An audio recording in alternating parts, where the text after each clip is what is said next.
Sot po flasim për xhamin e madhe në komunën e Gjilanit.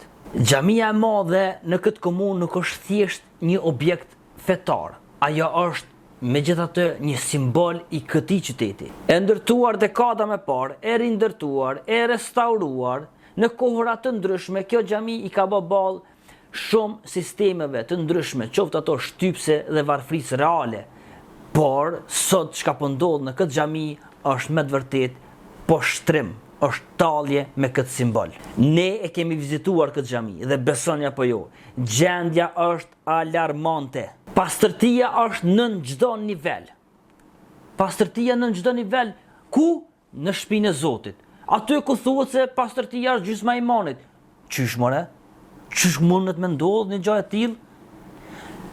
Nëse hyn te abdeshania apo në tualete, e shef që kushtet higjienike aty janë zero. Nuk ta çon mallin që këto janë vënë në shërbim për njerëz. Besoni apo jo? Brenda xhamis kushtet gjithashtu janë në mizerie, nuk ka ngrohje, nuk funksionon sistemi ngrohjes. Ti hyn për me bëj ibadet, mirë po realisht del i pasuruar me ndonjë ftohje apo grip.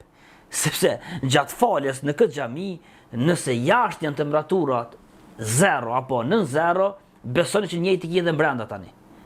Nuk mundesh më koncentru namaz prej ftoftit, se non stop kemi u dridh të u fal.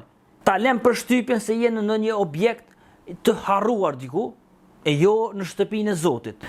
Këto nuk janë mangësi të vogla, këto realisht janë probleme të mëdha. Kjo quhet hipokrizi. A e dini pse? Sepse xhamia ka lokale të dhëna me qira. Pra, domethënë ekziston burimi financiar për këtë xhami. Por dhe sikur mos të ekzistonte ky burim financiar.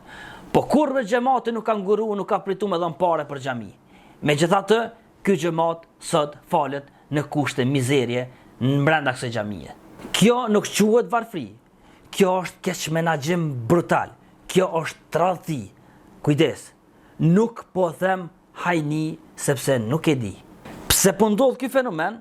Unë dyshoj që dikush këtë objekt e ka shndruar për përfitim, e jo në shtëpitë e Zotit, ku prioritet është qiraja e jo falsi.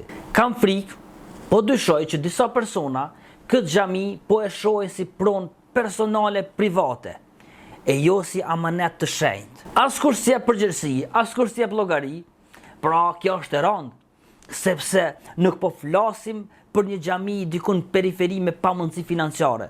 Bëhet fjalë për xhamin e madhe midis qendrës qytetit Gjilanit, për simbolin e këtij qyteti. Kur simboli i qytetit lihet mirim, atëherë mesazhi është i qartë.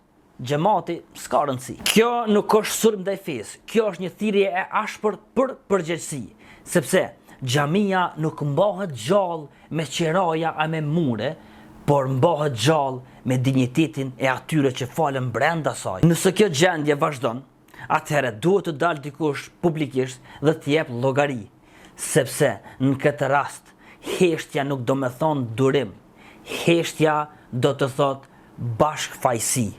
Kështu që mirëmbëjtje.